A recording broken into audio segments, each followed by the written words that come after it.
Paalala lang sa ating mga resource persons na naimbita, for the information na rin ng ating publiko, hindi naman po 101% pinaniniwalaan natin ng kumiting ito ang kanilang mga testimonya. The only reason why we are asking them to execute an affidavit nang sa ganon ay hindi po tayo balikan in the future para sabihin nila na sila ay pinressure, tinakot, pinilit o hindi kaya isinubuan ng statement. And that is the reason why we require them to execute an affidavit. So ito ang gusto nating sabihin because we really want to protect the institution, both the Senate at itong lower house. I was a mayor when the drug war was implemented, Mr. Chair. And let me tell you, nasa lahat ng implementations nila against the fight with the fight against drugs, hindi ka pwedeng lumapit sa drug pusher o sa drug lord na sabihin mo, pwede ho ba tumigil na ho kayo? Kasi lahat ito, all of these people, all of these personalities, they have firearms. Hindi mo pwedeng sabihin sa tumigil ka na. Ay babarili ka kagad ng mga yan. So during the implementation na nanguhuli sila at hinaharang nila to, nagkakaputukan talaga, and that is really true. Sad na may namamatay. Sad pati yung polis na sasama. Pero inuutusan yung polis eh. Trabaho nila, Mr. Chair, pag sinabi ng higher up sila, gawin nyo ito. They will do what they're told. And that's the reason na marami namatay. Both from the civilian, both from the police, pati na rin yung mga drug personalities. Now, Mr. Chair, in our conversations, there are two more items that I'd like to bring up, Mr. Chair.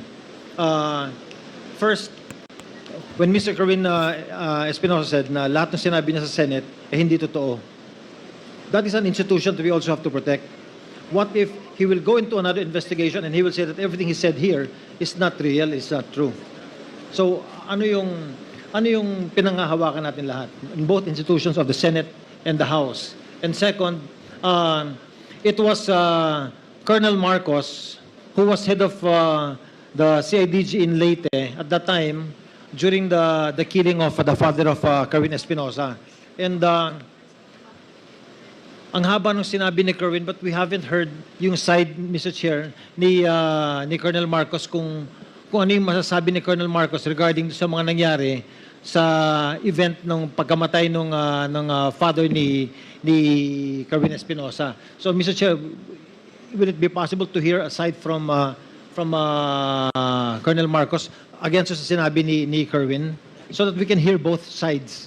Yes, kanina earlier when Congressman Rog Gutierrez and other members were asking questions to Colonel Marcos, sinasagot naman ni Colonel Marcos yung patungkol doon sa kwento sa totoong nangyari doon sa loob ng kulungan sa Leyte.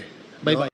And somehow he has already given some information to the committee as to kung ano naman yung side o yung version ng story on the side of Colonel Marcos. Yes, Earlier, may mga comments na dinagdag si Colonel Marcos, but we reminded him na hindi pa pwedeng sumobra yung kanyang sagot dun sa tanong na tinatanong ni Congressman Gutierrez, and we promised him that we will give him time later on before we shift to another topic para magkaroon din ng pagkakataon siya sa committee ito na magkwento o mas masagot yung mabigyan ng isang side o isang angulo yung sinasabi naman ni Kerwin Espinosa. And we will give him that later, Your Honor. But Mr. Chair, yes. Also, if we can take up protecting our institution and the Senate. I absolutely agree yes. with you, Congressman Gomez. In fact, paalala lang sa ating mga resource persons na naimbita, for the information na rin ng ating publiko, hindi naman po 101% pinaniniwalaan natin ng kumiting ito ang kanilang mga testimonya.